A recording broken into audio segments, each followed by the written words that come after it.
Damn Reincarnation, capítulo 228, Canyon, 1. Muita coisa mudou quando eles entraram em Lehainjar. Em primeiro lugar, o clima estava horrível. Não estava nevando eternamente no campo de neve, embora mais do que frequentemente, mas havia momentos em que o sol enviava seus raios quentes. Mas era muito difícil até ver o sol em Lehainjar. Claro, o sol estaria ocupado durante o dia em algum lugar alto no céu. Mas a nevasca insana tornava impossível até mesmo distinguir a cor do céu. Com o fato de estar nevando sem parar, era difícil pensar no interminável cristal branco como algo diferente de simples lixo. Não apenas nevava também.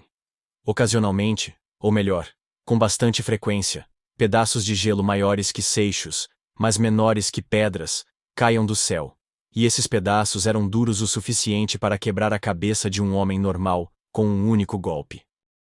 O que há de errado com essa montanha? É como se Siena tivesse lançado um feitiço sobre ela. Resmungou Eugene, enquanto olhava para o ataque de neve e gelo. Siena sempre foi a definição de toda força, sem cérebro, então ela sempre causava desastres naturais, antes de uma batalha em grande escala. Entre os muitos feitiços em seu repertório, Siena sempre favorecia conjurar tempestades de neve assassinas, e granizo sobre uma grande área. É claro que a neve e o granizo de Lehainjar não eram páreo para a nevasca de Siena, e certamente não eram fortes o suficiente para quebrar o crânio ou os ossos de Eugene, mesmo que ele ficasse ao ar livre por vários dias. Mesmo assim, não tinha intenção de sofrer uma surra perpétua, então conjurou um feitiço ao seu redor para bloquear a neve e o granizo. No entanto, não era natural se sentir péssimo depois de ser espancado por um longo período de tempo. King! Abel gritou de descontentamento. Desde que entrou em Lehainjar, Abel de repente se tornou mais obediente a Eugene. Ele entendeu claramente que o garoto o protegia da neve e do granizo. Está ficando mais difícil quanto mais subimos, comentou Cristina. Por mais paciente que fosse, ela também se sentia bastante cansada desta montanha. Além do ataque de Noir de Abela, ou melhor, da saudação travessa, eles não encontraram nenhuma dificuldade. A maioria dos monstros os evitava devido à presença de Eugene, e a nevasca também era suportável. Mas Lehainjar era diferente. Embora a montanha estivesse conectada ao campo de neve, parecia uma área desolada completamente separada do campo de neve. Era a tal ponto que a floresta Samar parecia um bom lugar para passear comparada a ali. Além disso, os monstros da montanha eram destemidos e ferozes. Mesmo sem Eugene esconder sua presença, os monstros avançavam, trazendo suas presas e garras. Esta é a parte mais setentrional do continente, afinal de contas, comentou Anise. O vasto campo de neve que cruzavam ficava no extremo norte do reino Ruhr. E Lehainjar era uma montanha nevada que se erguia no extremo norte do campo de neve. Esta era a fronteira de Ruhr. A tribo Bayar protege o fim do continente. Moron dizia essas coisas com uma expressão orgulhosa sempre que falava sobre sua casa. Os monstros e bestas demoníacas do reino demoníaco são ferozes, mas os monstros que vivem no extremo norte do continente, que é protegido por nossa tribo, são igualmente ferozes. Eu caço esses monstros desde criança, então as bestas demoníacas e monstros aqui parecem ovelhas gentis. Besteira. Você quase morreu da última vez quando estava cercado por bestas demoníacas. Mesmo ovelhas mansas podem matar um homem se centenas se reunirem e o cercarem. Por que uma ovelha gentil iria querer matar alguém em primeiro lugar? Moron manteve a boca fechada por horas depois dessa pergunta. O nome da terra guardada pela tribo Bayar é Lehain. É a minha casa, e por mais terrível que seja, também sinto falta dela. Subindo mais ao norte de Lehain, você encontrará uma cordilheira de neve e gelo alta o suficiente para perfurar o céu, Lehainjar. Lehain significa norte na linguagem do campo de neve, e Jar significa montanha. Em outras palavras, Lehainjar significa a montanha do norte em nosso idioma. Bem, existe uma razão para você ser tão arrogante ao explicar o nome? Bayar significa coragem na linguagem dos campos de neve. Portanto, um guerreiro Bayar significa um guerreiro corajoso. Eu sou Moron de Bayar, o corajoso Moron. Certo. Mas nem Lehain nem Lehainjar podem ser chamadas de verdadeiro fim do mundo. Além de Lehainjar, está Raguyaran. uma terra desolada vazia, uma terra que não deve ser atravessada, o fim do mundo.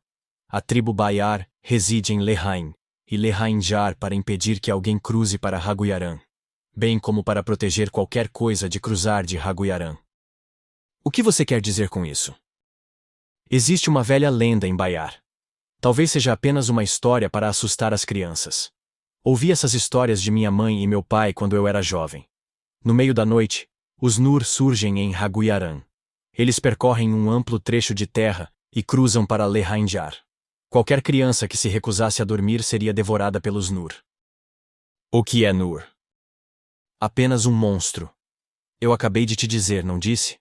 É uma velha lenda, uma história para assustar qualquer criança mal comportada. Eu não era mais uma criança desde muito cedo, e como guerreiro Bayar, era corajoso. Muito corajoso mesmo. Então, para provar minha coragem, já cruzei Lehain-Jar antes. Então, você conseguiu ver Raguyaran. Era uma terra vasta, um lugar onde o céu era furioso. Não havia sol, nem lua, nem estrelas. O céu estava nublado e sujo, como neve pisoteada por pés enlameados. Era assim até onde os olhos podiam ver. De pé no pico mais alto da montanha de Lehain-Jar, pude ver o amplo mar no final de Raguyaran. Era um mar congelado. Não havia Nur. Na verdade, não havia uma única alma viva naquela terra. Era um lugar incapaz de abrigar qualquer vida. 300 anos atrás, Hamel e Moron haviam compartilhado uma conversa dessas perto da fogueira. E quando Moron falava de Bayar e do campo de neve, seus olhos brilhavam como os de uma criança. Esses olhos brilhantes e claros não combinavam em nada com a grande figura de Moron. Mas na época, Hamel ouviu sua história sem zombar. Mas em vez de me contar essas histórias, você pode me levar lá um dia, certo? Quer ir ao campo de neve comigo? Não sei quando essa maldita guerra vai acabar, se é que vai acabar, mas quando acabar... Bem, vou ficar entediado e relaxado de várias maneiras, então vagar por novos lugares não seria ruim. Hamel, se você for ao campo de neve comigo, eu o ajudarei a ficar com a segunda guerreira mais bonita de nossa tribo.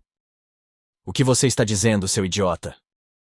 Siena, não se preocupe. Se desejar, vou garantir que você fique com o segundo guerreiro mais corajoso de nossa tribo. Pare com suas bobagens. Mas por que o segundo melhor? Você está fazendo a pergunta mais óbvia. É porque sou o guerreiro mais corajoso da tribo Bayar. Você quer se casar comigo, Siena? Vá se matar. Eu sabia que você não iria gostar, e a guerreira mais bonita da minha tribo está fadada a se juntar a mim. Então, Hamel, vou deixar você ficar com a segunda guerreira mais bonita. Vaza daqui! Eugene lembrou como Siena uivou para Moron quando ele olhou para a montanha alta e nevada. Lehain-Jar era o porteiro de Raguyaran. Era alto e largo. Embora Eugene estivesse escalando a montanha sob a orientação de Abel, ele não sabia exatamente quanto tempo ainda teria que escalar para chegar ao Grande Cânion do Martelo. Oh, oh! Abel de repente parou. Depois de farejar ao redor, ele olhou para a nevasca com as orelhas pontudas. No entanto, não olhou ou emitiu gritos ameaçadores como quando sentiu um monstro. Eugene seguiu o exemplo e parou no lugar sem passar por Abel. Não foi até Cristina, que seguia de perto atrás dos dois. A luz veio dos patrulheiros de Lehain-Jar. Eles usavam casacos grossos de inverno e seguravam lanternas mágicas que emitiam um brilho laranja em suas mãos. Era bastante perceptível mesmo à distância, mas sua grande estatura ficou ainda mais clara quando se aproximaram. Os 3 guardas pararam a certa distância de Eugene e dos outros. Cada um deles tinha bem mais de 2 metros de altura. Abel, foi o patrulheiro na frente quem gritou. Seus olhos brilharam em reconhecimento por trás de seus óculos grossos. O patrulheiro olhou para o rabo abanando de Abel e Eugene antes de perguntar. Lionheart? Eu sou Eugene Lionheart. Eu sou Cristina Rogeres. Os dois se apresentaram. Por que estão com Abel? O patrulheiro perguntou. Sua voz era rouca e indistinta. Ele parecia proficiente em ouvir e falar a língua comum, mas sua pronúncia não era totalmente precisa. Era difícil distinguir seus rostos por causa de suas roupas grossas, chapéus e óculos de proteção, mas Eugene presumiu que fossem descendentes da tribo Bayar. Sua Majestade, o rei de Hur, Nos permitiu pegar Abel emprestado. Ele disse que o lobo nos mostraria o caminho para Lehane, explicou Eugene. Não é nesta montanha que acontecerá a Marcha dos Cavaleiros. Então, por favor, desça, respondeu o patrulheiro. Sua Majestade, o Rei, sugeriu que fôssemos ao Grande Cânion do Martelo de Lehane-Jar. Eu vim aqui seguindo Abel como Sua Majestade desejou, então eu realmente terei que descer de volta? Perguntou Eugene. Em vez de responder imediatamente, os guardas trocaram olhares. Finalmente, o chefe dos patrulheiros respondeu após um momento. Permitiremos sua passagem se Sua Majestade deu permissão, mas saiba que vocês dois podem estar em perigo. Viemos até aqui só nós dois, mas não senti nenhum perigo, disse Eugene. O Grande Cânion do Martelo é a fronteira de Lehane-Jar. Quanto mais perto você chegar, mais perigoso ele se tornará, explicou o patrulheiro. Existem mais monstros e eles se tornarão mais ferozes? Ou o clima fica ainda pior do que agora? Perguntou Eugene. Não. Os Nur aparecem no Grande Cânion do Martelo, disse o patrulheiro. Nur era o monstro de que Moron falou 300 anos atrás. Quando Eugene assumiu uma expressão curiosa, o Ranger continuou. O Nur é um monstro, mas é diferente de outros monstros. Também não é uma besta demoníaca. Tenho certeza de que você vai sentir quando o ver, mas explicar com palavras é impossível. O que isso significa? Eugene perguntou surpreso. Eu disse que era impossível explicar com palavras. Se você não tem medo dos Nur, continue seguindo Abel montanha acima. Se vocês dois insistirem em escalar a montanha com a permissão de Sua Majestade, os patrulheiros não bloquearão seu caminho. No entanto, nós não poderemos guiar seu caminho. Se você não gosta do perigo, por favor, volte por onde veio. O patrulheiro deixou as coisas bem claras. Eles não tentaram bloquear ativamente o caminho de Eugene, talvez graças à permissão do rei. No entanto, também não permitiram uma passagem fácil para eles. Era porque Eugene pertencia à família Lionheart, e Cristina Rogeres era a candidata à Santa do Império Sagrado. Os dois vieram para o Grande Cânion do Martelo por recomendação do rei de Hur. E se eles morressem a caminho do Grande Cânion do Martelo, a responsabilidade por sua morte recairia sobre o rei de Hur. Já percorremos todo esse caminho, disse Eugene com um sorriso malicioso. Ele deu um passo à frente. Não estava pensando em nenhuma questão política, real ou potencial. Ele poderia simplesmente subir e depois descer. O rei besta Aman-Hur, o rei de Hur, disse que a lenda da família real era transmitida no Grande Cânion do Martelo. Ele o rotulou como o lugar onde os descendentes da família real renasciam como guerreiros. E os Nur? Moron havia dito que tal coisa não existia 300 anos atrás. A lenda da família real se referia aos Nur? O reino de Hur foi fundado por Moron. Isso não significa que a lenda do Grande Cânion do Martelo também se originou de Moron? Por favor, tomem cuidado, avisaram os patrulheiros depois de se afastarem ao verem que Eugene não ia parar. Nur? Perguntou Cristina. Aparentemente é um monstro que vive nesta montanha. Moron me contou sobre isso 300 anos atrás, respondeu Eugene. A senhorita Anise disse que nunca ouviu falar disso, disse Cristina. Bem, tenho certeza que não. Quando Moron me contou sobre os Nur, Anise estava bebendo no canto como uma louca, dizendo que não era interessante, disse Eugene. Bem, não era mesmo interessante. O que mais esperava? Resmungou Anise. Cristina involuntariamente começou a rir em resposta. Após o encontro com os patrulheiros, os dois escalaram Lehane-Jar por 2 dias inteiros. Eles nunca desaceleraram e nunca descansaram, exceto quando era necessário. O único obstáculo era o clima esquisito da montanha, sua inclinação e a velocidade com que Abel podia viajar. Abel foi relativamente rápido no campo de neve, mas desacelerou significativamente depois de entrar em Lehane-Jar e escalar a montanha.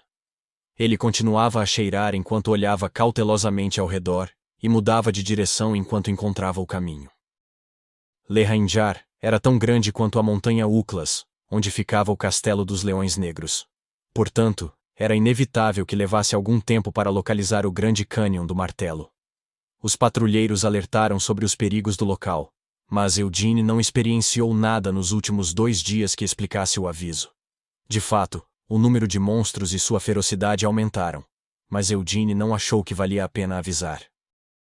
Na segunda noite, armaram uma grande tenda e uma barreira para bloquear a nevasca. A barraca era a mesma que eles usavam desde a jornada pelo campo de neve. Assim como fizeram em Samar, Eugene e Christina se revezaram na vigia. A única diferença era que o tempo que passavam na vigia não era tão monótono quanto antes, graças à presença de Mare e Anise. Mare entretinha Eugene enquanto ele assumia a vigia, e Anise recontava histórias de 300 anos atrás, durante a vez de Christina. As fontes termais em Lehane. Vou com você, Sir Eugene? Perguntou Mare. Você está louca? Perguntou Eugene. Eu trouxe meu maiô. Sir Eugene, você não tem sua roupa de banho? Não é uma questão de eu ter ou não. Não seremos os únicos a entrar. Você está dizendo que está envergonhado por causa do que os outros podem pensar? Estou completamente bem com isso. Sou uma familiar. Você esqueceu? Pare de falar besteiras. Você vai com Christina ou pode entrar com Ciel. Mas e se você sentir minha falta, não é? Você pode querer me ver. Não vou querer. Então o que você acha da senhorita Siena? Um banho misto. Com a senhorita Siena, maiôs, he. Eugene não se incomodou em responder. Ele não queria imaginar um banho misto com Siena, nem Siena de maiô. Mas a imagem continuou circulando em sua cabeça. Christina, você ouviu isso? Aquela familiar desagradável está tentando seduzir Hamel. Anise disse irritada. Irmã, eu preciso dormir. Por que você sempre mente assim? Christina, eu posso sentir claramente uma chama maligna queimando dentro do seu coração, como chamas vindo direto do inferno. Irmã, sei que já passamos por muita coisa, mas ainda sou uma sacerdotisa, uma adoradora da luz. Como você pode dizer que as chamas do inferno estão queimando no fundo do meu coração? Mesmo que seja você, irmã, por favor, evite dizer essas coisas. Oh, que coisa! Não estou falando com a Santa da Luz. Estou falando com Christina Rogeres. Por que você continua tentando esconder isso, Christina Rogeres? A única que te vê agora é... sou só eu. Uá! A exasperação nos pensamentos de Christina era evidente. Então você não precisa se esconder ou mentir para si mesma. Anise continuou com suas provocações. Kiak! Christina de repente começou a gritar enquanto cobria os ouvidos. As memórias dos fogos de artifício de repente vieram à tona. A provocação maldosa de Anise estava estragando um momento milagroso e sonhador. Uma lembrança tão linda e doce quanto um sonho. Uma lembrança que ela queria guardar para o resto de sua vida. Estava sendo distorcida por Anise. Isso me assustou. Por que você está gritando de repente? Ambos Eugene e Mare estavam olhando para ela após o grito repentino. Christina ficou de pé de um salto, abriu e fechou os lábios, então deu um tapa em suas bochechas ardentes com ambas as mãos.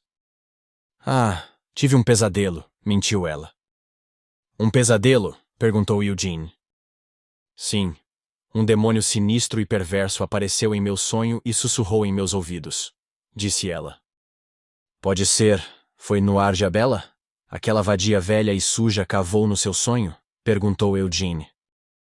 Sim. Não, o quê? Não é isso. Não era a rainha dos demônios da noite. Era apenas um demônio. Sim, apenas um demônio, respondeu Christina. Eu fui a mais brilhante cavaleira da luz na história de Yuras. Como pode me chamar de demônio? Isso é um sacrilégio. Blasfêmia. Resmungou Anise, mas Christina a ignorou. Christina acalmou seu coração trêmulo e voltou seu olhar para fora da tenda. O chão estava cheio de cadáveres de monstros que ousaram se aproximar durante a noite e ao amanhecer. Cerca de metade deles teve a cabeça esmagada pelo mangual de Christina, enquanto a outra metade foi mutilada pela magia de Eugene. Por que não vamos logo? Disse Christina depois de uma pausa. Você dormiu o suficiente? Perguntou Eugene. O sussurro do diabo dissipou todo o meu cansaço. Christina respondeu com um suspiro. Ela abriu a aba da tenda. O interior dela estava escuro o suficiente para dormir confortavelmente, mas o mesmo não acontecia do lado de fora. Embora tudo parecesse obscuro e nebuloso por causa da intensa nevasca, o sol permanecia imóvel no alto do céu. Era uma visão familiar. Estranhamente, O sol nunca se pôs depois que eles entraram em Lehainjar. Se você diz, disse Eugene. Abel também se levantou do chão enquanto abanava o rabo. Eugene deu um tapinha em sua cabeça e começou a desmontar a barraca. Eles não precisavam mais correr, já que penhascos altos e escarpados eram visíveis do outro lado da nevasca. A essa distância, os penhascos elevados pareciam semelhantes à cabeça de um martelo gigante. Eugene e Christina estavam atualmente no vale que levava aos penhascos do Grande Cânion do Martelo. Se tivessem decidido não passar a noite ali, já teriam chegado ao cânion. No entanto, levando em conta o aviso dos patrulheiros e cuidando de suas condições, eles decidiram descansar durante a noite antes de continuar. Estou bem em continuar, mas por que não tomamos café da manhã primeiro? É você que vai fazer hoje, disse Eugene. Para ser precisa, não sou eu, mas a senhorita Anise, respondeu Christina. Não quero aquele mingau que a Anise faz. É como ração para suínos. Não pode ser você em vez dela? Perguntou Eugene. A senhorita Anise me pediu para lhe dizer para não se precipitar. Seu mingau é uma dieta completa focada na absorção eficiente e recuperação de resistência. E por que você está dizendo que não quer comer a comida dela quando comeu muito bem em sua vida passada? Disse Christina. Bem, é porque não tínhamos outra escolha. E havia Siena, que cozinhava ainda pior do que Anise, murmurou Eugene. A comida da senhorita Siena é excelente, disse Christina. Você nunca experimentou, disse Eugene. Não tinha outro jeito, e você acabou de dizer, Sir Eugene. Naquela época, não havia suprimento suficiente para refeições adequadas. A senhorita Siena foi quem teve que fazer uma refeição com ingredientes tão terríveis. Isso significa que talvez as habilidades culinárias da senhorita Siena não fossem tão ruins, certo? Disse Christina. Não. A Siena era a pior cozinheira de todos nós. Mas logo depois vinha a Anise. Até o Moron era melhor do que aquelas duas em preparar algo comestível. O melhor cozinheiro era Vermouth, disse Eugene. A senhorita Anise diz que o Sir Vermouth era melhor em tudo do que Sir Hamel, disse Christina. Troque com Anise agora mesmo. Eu vou bater nela uma vez. Posso? Perguntou Eugene. Não, você não pode. Este é o meu corpo, respondeu Christina com uma expressão firme. Eventualmente, a preparação do café da manhã começou. No entanto, não era Anise quem estava cozinhando, mas sim Christina. Anise deu instruções apenas dentro de sua cabeça, enquanto Christina obedecia e usava as mãos. Vamos adicionar vinho. O quê? Você não sabe? O vinho ajuda a eliminar qualquer cheiro forte de carne e realça o sabor do prato. Mas isso é mingau. Se você adicionar vinho tinto, ele também realça a cor do mingau. Ingredientes não faltavam, graças ao preparo minucioso de Eugene. Christina derramou vinho na panela fervente, conforme as instruções de Anise, e enquanto o horrendo café da manhã estava sendo preparado, Eugene limpou os corpos nas proximidades. Embora tenha nevado a noite toda, havia monstros demais, e eles eram tão grandes que os cadáveres não estavam completamente cobertos de branco. Eugene não tinha intenção de olhar para uma cena tão horrível enquanto comia. Afinal, ele estava preso a comer algo que era menos do que desejável, para dizer o mínimo. Claro, não era grande coisa 300 anos atrás. Mas não havia razão para fazer o mesmo que no passado, quando viviam em uma era diferente. Eugene de repente congelou enquanto jogava os corpos dos monstros. Christina também enrijeceu no processo de esvaziar o conteúdo de uma garrafa inteira de vinho no mingau, observando o vinho colorir os ingredientes. Abel, que estava pairando ao redor dela, enrolou-se em uma bola e prendeu a respiração. Mare ficou pior.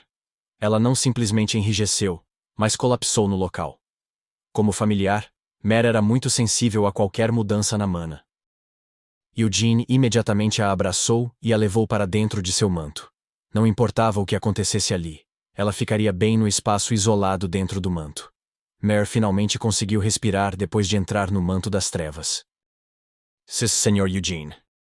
Hamel. Mare gritou em pânico, e Tempest falou de dentro de Wynneth também. Antes que percebesse, Christina estava ao seu lado. Da mesma forma, ela estava olhando para Eugene com uma expressão pálida. Hamel! Gritou ela, mas não era Christina. Semelhante a Mer, Cristina havia perdido a consciência, transferindo o controle do corpo para Anise. Pois é, Eugene assentiu. Fush! 8 asas se desdobraram nas costas de Anise. E Eugene utilizou a fórmula da chama branca para se vestir com chamas roxas. Os dois não hesitaram enquanto corriam para fora da barreira. Não estava mais nevando, anormalmente. Simplesmente não havia neve caindo do céu, como se o fenômeno tivesse sido interrompido artificialmente. No entanto, o mundo ainda parecia tão nebuloso quanto antes. Os dois correram e voaram em direção ao seu destino, mas a distância até o alvo não parecia mudar em nada. Eugene não estava familiarizado com as coisas que estava sentindo agora. Ele sentiu nojo e medo, assim como outras emoções negativas semelhantes. Ele instintivamente sentiu repulsa pelo Grande Cânion do Martelo. Ele não queria chegar perto daquilo. Na verdade, queria ficar o mais longe possível dele. No entanto, embora fosse um sentimento desconhecido, não era exatamente a primeira vez que experimentava tais emoções. Ele tinha experimentado isso uma vez, 300 anos atrás. Por quê? Eugene e Anise compartilhavam a mesma pergunta. Eles haviam experimentado o mesmo medo irresistível uma vez antes. Um medo que era visto, mas não podia ser compreendido. Pertencia a um de seus alvos de eliminação, uma existência além da compreensão. Por que aqui? O Rei Demônio da Destruição. A existência misteriosa e inexplicável existia em Helmut 300 anos atrás. Como era o caso dos outros reis demônios, o Rei Demônio da Destruição nunca havia deixado Helmut e raramente se mostrava. A primeira vez que sua existência foi testemunhada foi em Ravesta, onde a maioria dos dragões foi morta. Era um lugar localizado longe da capital de Helmut, Pandemonium, e também do território do Rei Demônio da Destruição.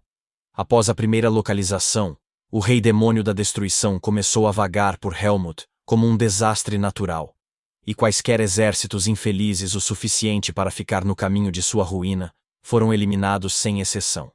300 anos atrás, quando Hamel e seus companheiros viram o Rei Demônio da Destruição de longe, 50.000 soldados pertencentes a Nahama desapareceram sem deixar um único corpo. Era exatamente como Vermut havia avisado. Não lute contra o Rei Demônio da Destruição. Era tal existência, uma presença impossível de combater. Sim, era verdade que todos os reis demônios eram como desastres naturais, mas o Rei Demônio da Destruição era uma destruição viva em si. O único consolo era que ele não vagava mais por Helmut depois da guerra, mas voltou para Ravesta e permaneceu em silêncio por centenas de anos. Eugene não conseguia entender. Ali não era Helmut. Em vez disso, era Lehainjar, uma montanha que funcionava como uma barreira bloqueando a passagem para Raguyaran, que era o fim do mundo. Então, que razão o Rei Demônio da Destruição teve para deixar seu território Ravesta, depois de centenas de anos de silêncio apenas para chegar até Lehainjar? Não, isso é diferente. Eugene contemplou a situação mais uma vez. Não era como se ele pudesse ver o Rei Demônio da Destruição com seus olhos. Apenas foi atingido pelo mesmo, ou melhor, um sentimento semelhante ao de quando encontrou o Rei Demônio da Destruição no passado. Isso não é o mesmo. Apenas olhe para mim agora. Mesmo que eu sinta isso, não estou fugindo. Estou indo em direção a isso. Não é o Rei Demônio da Destruição à frente. Eugene supôs. Então o que era? A primeira explicação que lhe veio à mente foi Oberon, um dos 4 reis celestiais da Fúria. Após a morte do Rei Demônio da Fúria, Oberon se submeteu ao Rei Demônio da Destruição. No final, ele foi morto por seu filho. Mas Jagon ainda residia em Ravesta, o território do Rei Demônio da Destruição. Um lacaio da destruição? É por isso que me sinto assim? Não é o Rei Demônio da Destruição, mas alguém que recebeu seu poder? Ele não sabia dizer. Eugene não poderia fazer um julgamento preciso, então decidiu renunciar a mais análises até ver o que era responsável por fazê-lo sentir tais coisas. Anise chegou à mesma conclusão. Nenhum deles sentiu uma vontade irresistível de fugir como fizeram 300 anos atrás. Algo se movia no penhasco do Grande Cânion do Martelo. Jagon, murmurou Eugene depois de parar. Parecia que não estava chegando perto, mas antes que percebesse, os dois já estavam no fundo do penhasco. Não. Não parece ele. O pai de Jagon, o depravado Oberon, tinha sido um urso, então Jagon também seria um urso. Mas o que estava no topo do penhasco não era um urso. Em vez disso, era um macaco. Era um macaco ou um gorila do tamanho de um gigante. Embora chifres cruéis se projetassem de sua cabeça, a criatura definitivamente se parecia com um macaco. Era um enorme monstro de 2 pernas e 2 braços com pelo branco. Não, era uma besta demoníaca. A aura sinistra que emanava da criatura era semelhante a uma besta demoníaca, mas não era exatamente a mesma. Além disso, a sensação repulsiva que atingiu o coração de Eugene era diferente das bestas demoníacas. O Nur é um monstro, mas é diferente de outros monstros. Também não é uma besta demoníaca. Tenho certeza de que você vai sentir quando vir, mas explicar com palavras é impossível. Eugene lembrou-se do aviso do patrulheiro de 2 dias atrás. Nur? Murmurou Eugene enquanto olhava para o monstro. Ele viu olhos horríveis olhando para ele. A boca da criatura se abriu amplamente para dar lugar a uma língua grotescamente longa. Saliva negra escorria de seus dentes afiados e língua escorregadia. Krr! A criatura abaixou sua postura como se estivesse se preparando para pular do penhasco. Eugene colocou a mão dentro do manto para pegar uma arma. Fosh! Mas antes que Eugene pudesse sacar uma arma, a cabeça do monstro caiu no chão. A neve começou a cair mais uma vez, e na rajada de branco, um gigante pendurou um machado limpo e brilhante sobre seu ombro. Eugene olhou para o penhasco, incapaz de dizer qualquer coisa. Ele podia ver alguém pisando na cabeça decapitada. Moron. Eugene falou o nome de seu amigo de 300 anos atrás.